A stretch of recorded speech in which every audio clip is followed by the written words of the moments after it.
everyone. Welcome to M4G Advocacy Media. This is the Journey Series video podcast. My name's Mark. Unfortunately, Crystal isn't here because of technical difficulties. Today, we're talking with Harout Markarian, who helps people in the disability community, and we're going to talk to him more about that and about his journey. Hi, Harout. Hi, Mark. It's nice to be here. Thank you for having me. Glad you could join us. So why don't you just start out with tell us a bit of your background, your journey, and what that's all about. Sure. So my background is all sorts of crazy. I was actually a professional basketball player in my earlier, younger years. Then when my parents decided to immigrate to the United States, I kind of left that career behind and came here. Still was desperate to play basketball, so I kind of joined the community college team. At the time, I was already late in joining any college. I should preface the story with, I had a year to go to graduate with my mechanical engineering bachelor's degree when we immigrated. And so I wasn't able to continue my education and get a degree prior to me coming here, which was a blessing in disguise. But when I got here, it was already late July, almost early August. I couldn't, all the registrations were already closed. So I was only able to go to community college and, and if you think about from an academic perspective, I kind of lost a year that way. But, I played basketball, and it's what kept me in the United States. So after that, at that point, my really basketball career was over. But, if you're passionate about something, it's really hard to give it up. That's kind of like our deadly traits as human beings, Anyway, after that was gone, I kind of focused on my academic career in mechanical engineering, kind of restarted it from zero at age 24. Completed it within 2 years, completed my bachelor's degree within 2 years. And I was only doing it for the purposes of, getting that certificate, saying, showing it to my parents and telling them, hey, you wanted me to get a degree, here it is, I got it, right? Until the last year of my undergrad, where I participated in a robotics competition where we had to build a fully autonomous robot from scratch. We participated in the Autonomous Unmanned Vehicle System International Competition, AUVSI, and we won first place. And I really enjoyed working in that project. And I decided after that point to continue with my master's degree in robotics. And as I was, pursuing, at this point, I was already working full-time in the aerospace and defense industry. So I was doing full-time work, full-time college. But I was fascinated I was always the type of person that always gave a lot of value to continuous learning. So till today, that's the person I am. The more I know about things, the less I think the more I learn, the less I know about things. That's how I feel, right? So during my master's program, I got the opportunity to work with a severely paralyzed person.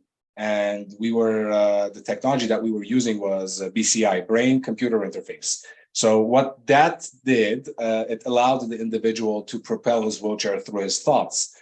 And when I witnessed that, of course, the technology was really cool, but when I witnessed the impact that it had on the individual, it was very impactful on me in terms of how it made me feel. I experienced the feeling of independence, right? That technology gave the individual, and it was something like I've never seen before.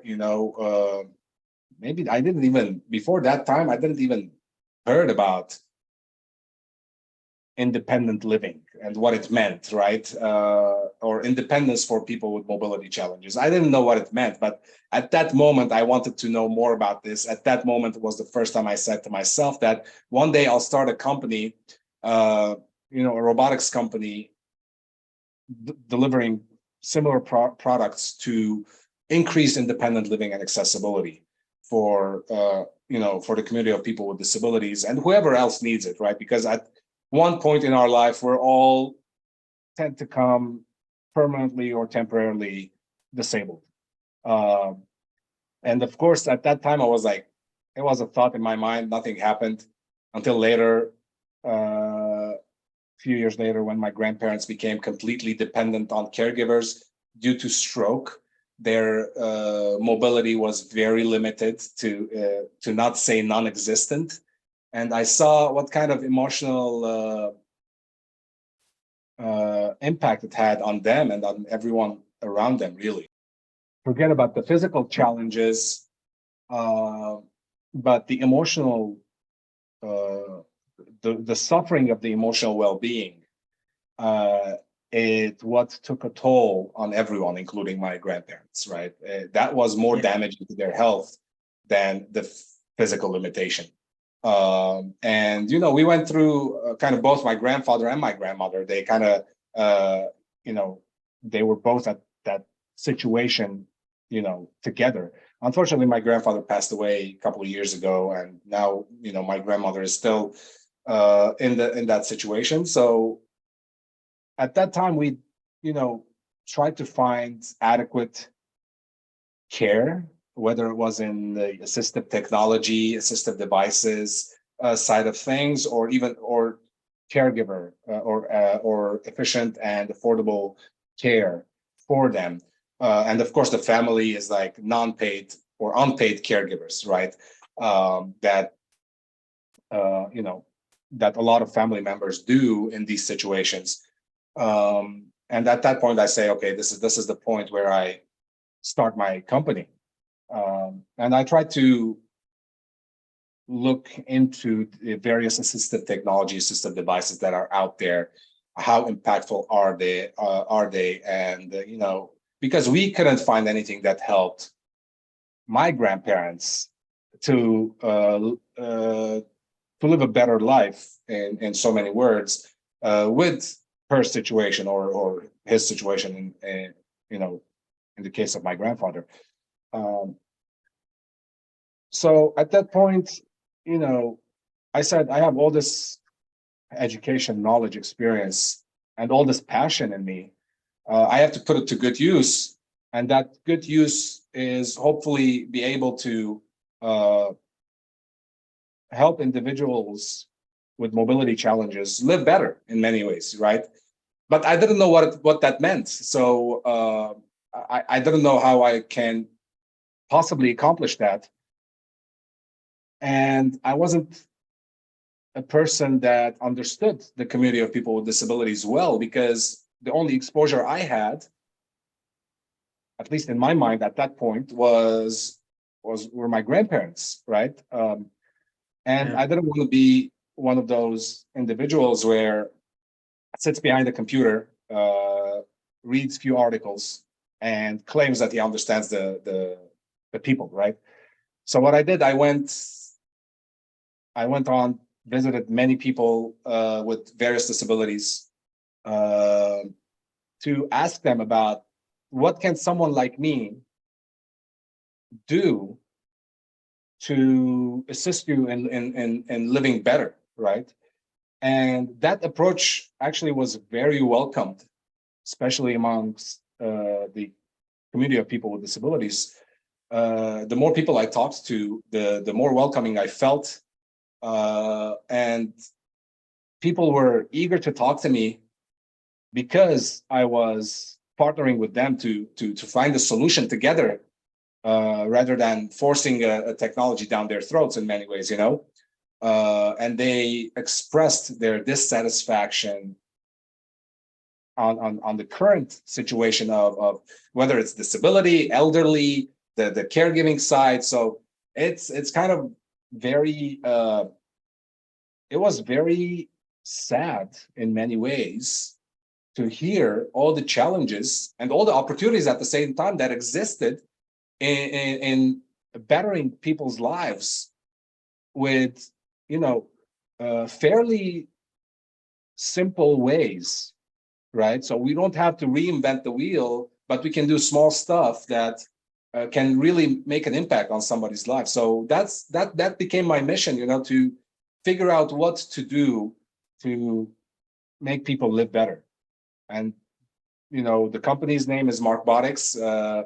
Through that effort, I was able to find a product that, by partnering with people with various disabilities, elderly, and we're talking about primarily people with mobility challenges, and people with mobility challenges, you know, kind of like is a vague term in many ways because everybody, It's a as I said, very big group. yeah, it's a very big group, so it's difficult sometimes to explain who are these people with mobility challenges, especially that today, for example, I'm looking for investors to help me bring this product forward. And when they ask me about who are your target customers or who are you serving as an audience, I can't tell them it's people with mobility challenges, right? That's so vague. So I have to come up with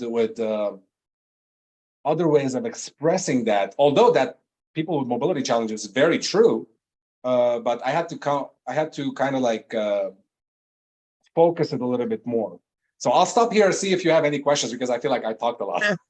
Well, I was going to say the first of all, it's very admirable that you took that stance of, you know, wanting to understand what people are going through, because you know, it's a very, very big problem for people like us, like Crystal and myself in the disability community, um, because of our experience is oftentimes if we go to the doctor or we go to a physiotherapist or whoever, I'm the expert. I've read this book, have this certificate. I know more than you.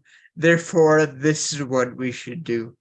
And they're not really keen to listen to what we have to say, or if they do listen, it's like dismissed as not it, that can be possibly true because I know the facts, Yeah.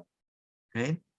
Yeah. I mean, unfortunately, you're maybe the, you know, 1,000th person that told me this, right? And you know, to be fair to the conversation, I was probably one of those before I got engaged with the community. I was probably one of those who thought that, yeah, the doctor might know best, right? Or the or this person who's creating the technology might know best.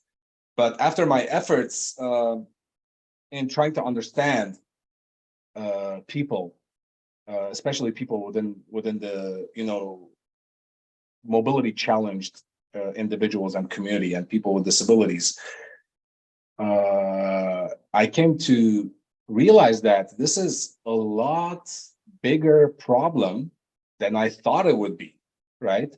A lot of people, such as yourself right now, when I talk to them, the reason it's not because of the technology that they got attracted to me. It's actually because I was listening to them and I was hearing their opportunities, their challenges, right? And that's what I think my biggest success was, just that to this point. Of course, I have, and you know, I don't want to give the false sense of perception that I'm successful today. Far from it, right? But I'm on that path. I'm walking that path right now. Of course, there are a lot of challenges, but I also see a lot of opportunity to help a lot of people, like in the tens of millions, if not billions, right?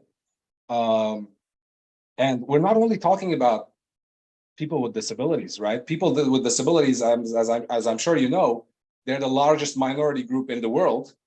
But what about the aging population that are in great numbers that are going to need at least one assistive device, right, Right. to help them throughout their day? So we're talking about a massive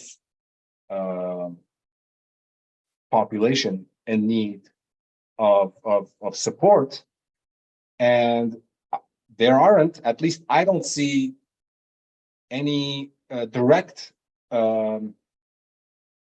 support, adequate support, affordable support, whatever you want to call it today. And that's what we're trying to do with Markbotix. Yeah. The thing is, there are, like, especially in Canada and the US, there are some things in place, but where there's a simple thing that is not being done, like you talked about, is just listening to people and understanding where they're coming from. Like, and that's the only barrier. Well, I mean, there are other more tangible things that have to be done, but it all starts with being able to listen and understand. Like, I'll give you a personal example, which is an experience lots of people share. Is, okay, I apply to get a wheelchair because as someone with a progressive disability, I need one, right? But the nature of my issue, and other people have a disease like mine, or a condition like mine, ataxia, is that we don't always need a wheelchair 24/7. We may get more tired as the day goes on or whatever, right? So I apply, or I find the application for getting a wheelchair, because great, the government will pay for that. But do you know what the stipulation they make is? You have to need a wheelchair all the time. And to make sure we get you the right thing, instead of me telling them what I need and them listening to me, they're going to say, okay, you need to go see a physiotherapist who doesn't know you, who's not going to see you 24 hours a day. And they're going to be the judge about what you need. Yeah. Right. And then it just leaves you feeling defeated, because it's like, what's the point?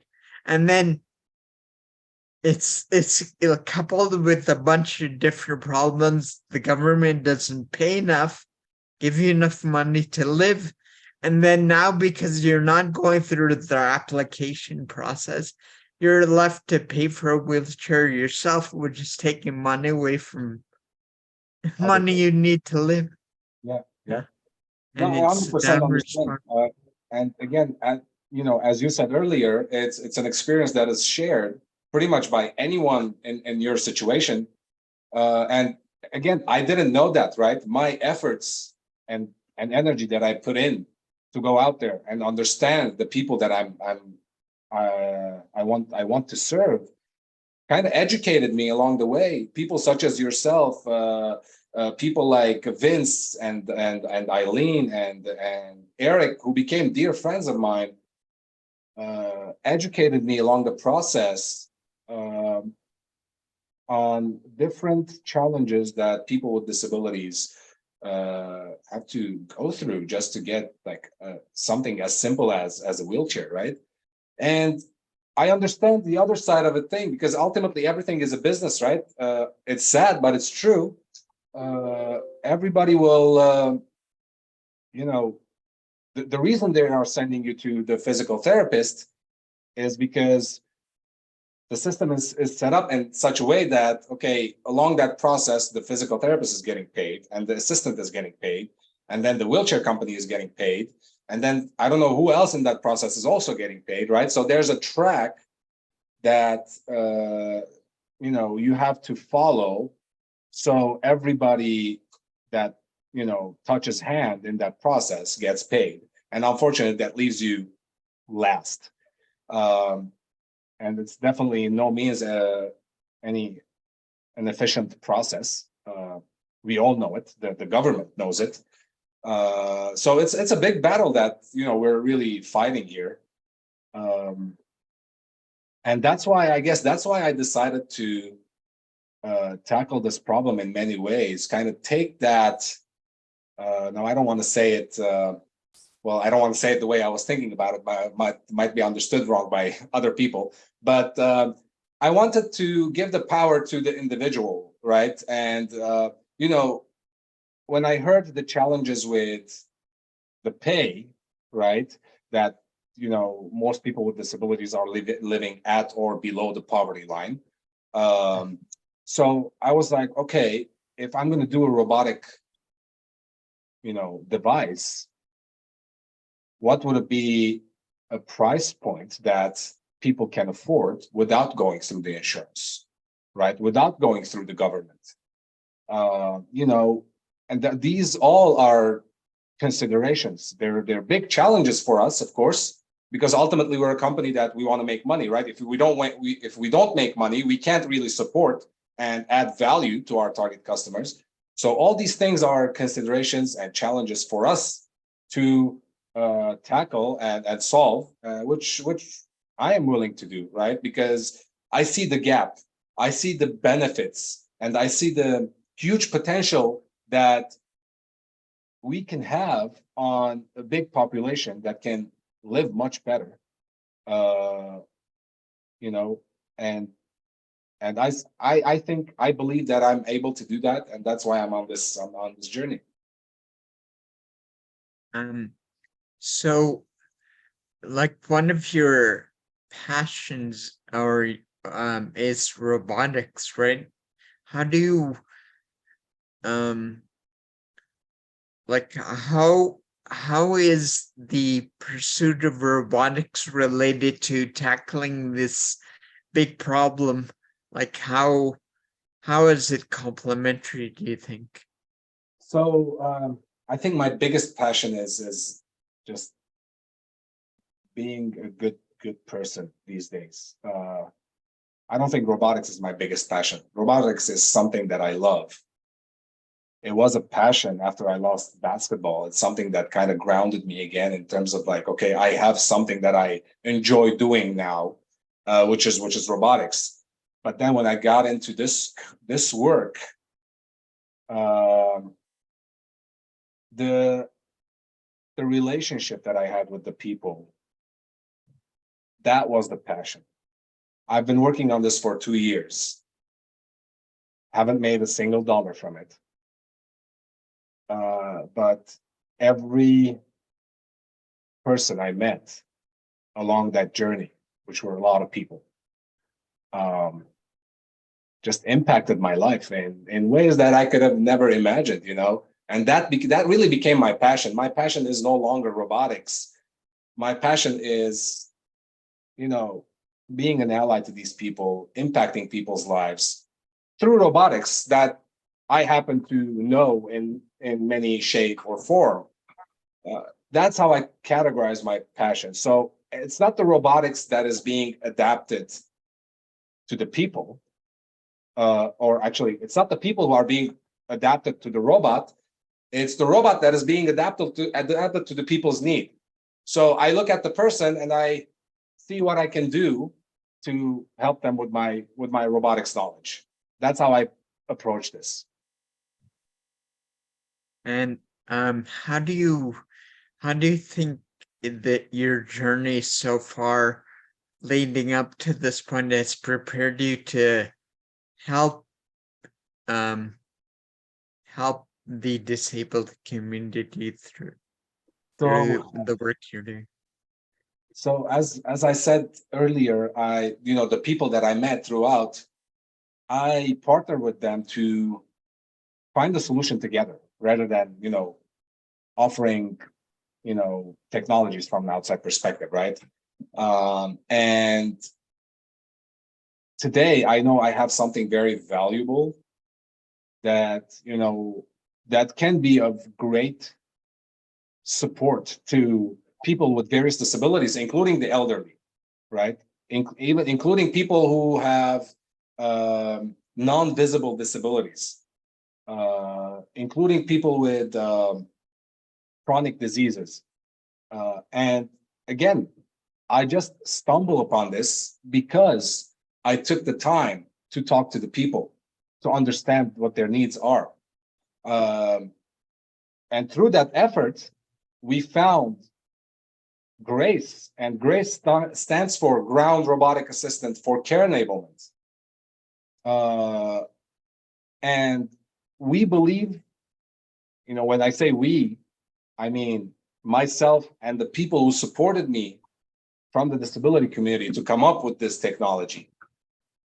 We believe that we have a winner in terms of a device that can assist people, performing, routine daily tasks safely, independently, reduce caregiver burnout, right? I can't say much today because there are few patent issues that we're working through. Unfortunately, that is also a consideration because ultimately it's a business, right? There are companies out there that are much better funded than we are, so we're trying to take our precautions in going into this endeavor because we are trusted by the community of people with disabilities, at least the people that I've been in contact with. So I want to be in a position that I can impact people's lives directly, and we kind of move away from that. Oh, come see me and I tell you what you need.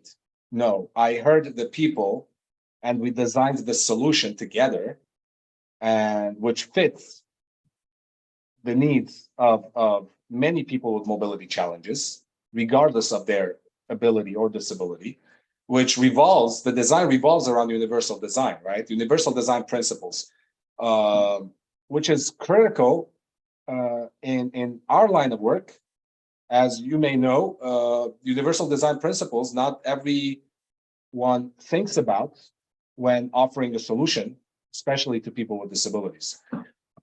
And again, these are things that I didn't know before, right? I was educated along the way, and I feel very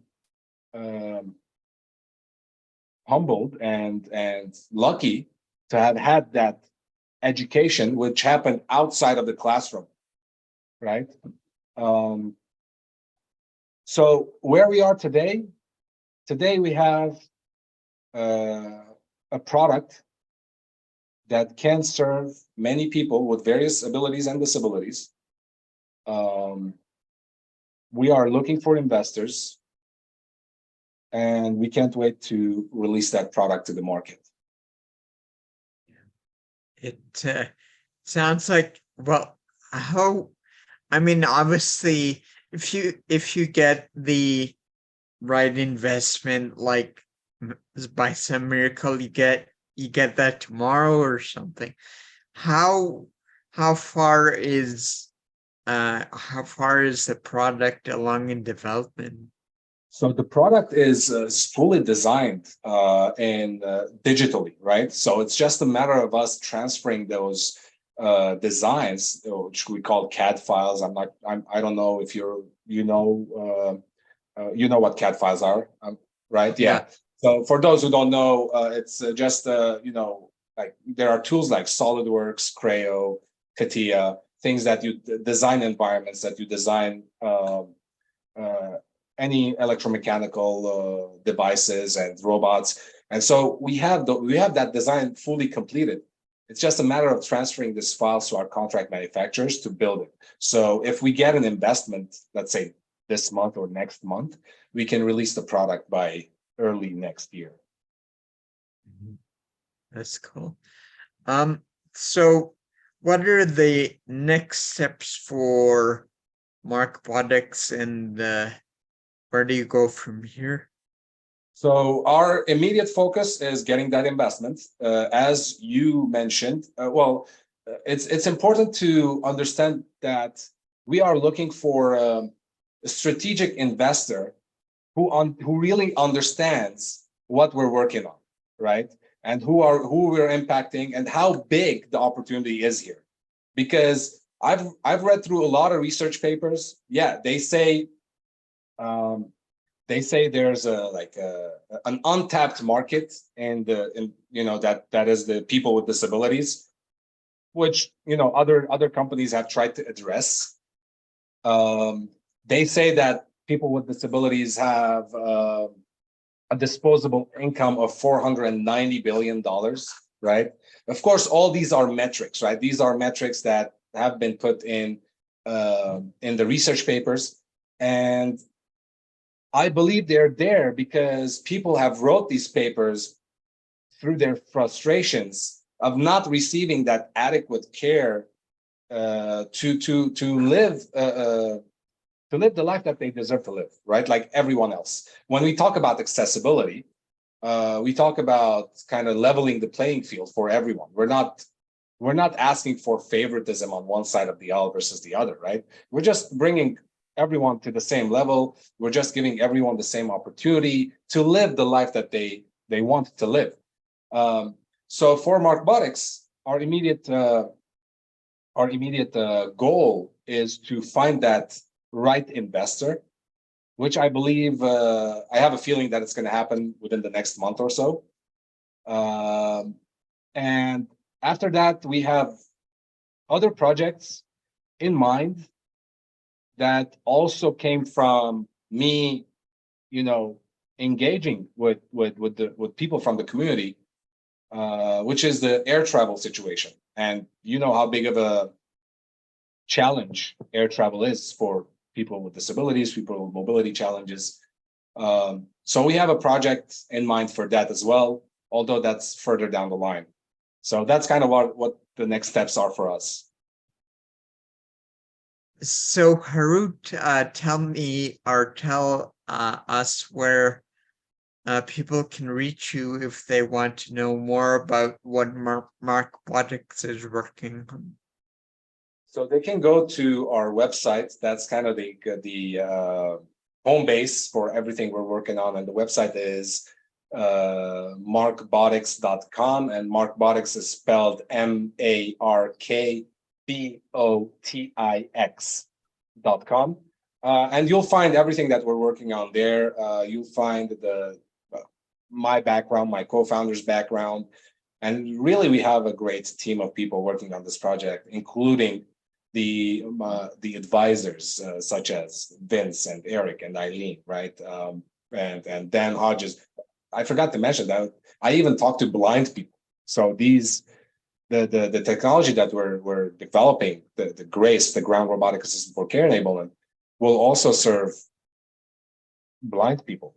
So we're really happy about it. So if you go to my website, you'll find everything. You'll find my social links. There's a LinkedIn page, there's a Facebook page, there's an Instagram page, and you'll be able to follow us from there. Okay, great. Thank you, Harout, for taking the time to speak with us today. It was really a pleasure. So have yourself a great day. Thank you so much. Thank you for having me. It was my pleasure to be on, and thank you for giving me the opportunity to speak. Okay, bye. Bye.